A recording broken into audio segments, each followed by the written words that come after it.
রোজই সামুদ্রিক মাছ খাচ্ছে, তা আজকে ছোটো মেয়ে বললো যে মা একটু কাতলা মাছ এনো, একটু আলাদাভাবে একটুখানি তরকারি করবে। তাই একটু কাতলা মাছ নিয়ে আসলাম বাজার থেকে, সেটা এনে ধুয়ে ভালো করে সেটাকে নুন হলুদ মাখিয়ে দিলাম।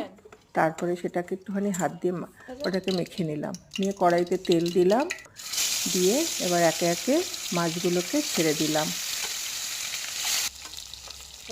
এবার এপাশ ওপাশ করে মাছগুলোকে একটু ভেজে নিচ্ছি, ভালো করে একটুখানি ভেজে নিতে হবে।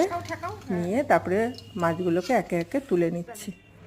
তারপরে আলুগুলোকে টুকরো করে কেটে নিলাম, নিয়ে তারপরে সেগুলোকে তারপরে টমেটোটা কাটলাম, কেটে সেগুলো মশলার সেগুলো দিয়ে মিক্সচারে ওগুলো করলাম। তারপরে আলুটা ভেজে নিচ্ছি তেলে, নিয়ে সেগুলোকে আস্তে আস্তে তুলে নিলাম।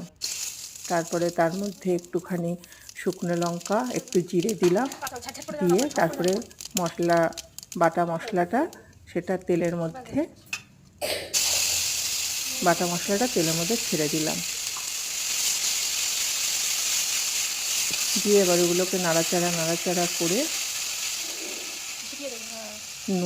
একটু নুন দিলাম, একটু হলুদ দিলাম, দিয়ে একটু শুকনো লঙ্কার গুঁড়ো, জিরের গুঁড়ো দিয়ে সেগুলোকে আবার একটু নাড়াচাড়া করতে লাগলাম।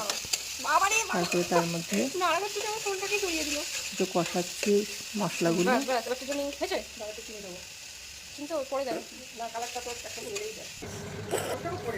কষানো হয়ে গেলে তারপরে জল দিলাম, জল দেওয়ার পরে একটু গরম মশলা দিয়ে দিলাম, তারপরে মাছগুলো ছেড়ে দিলাম, দিয়ে আস্তে আস্তে এগুলো সব ঢেলে নিলাম। এইভাবে তৈরি হয়ে গেল কাতলা মাছের ঝোল।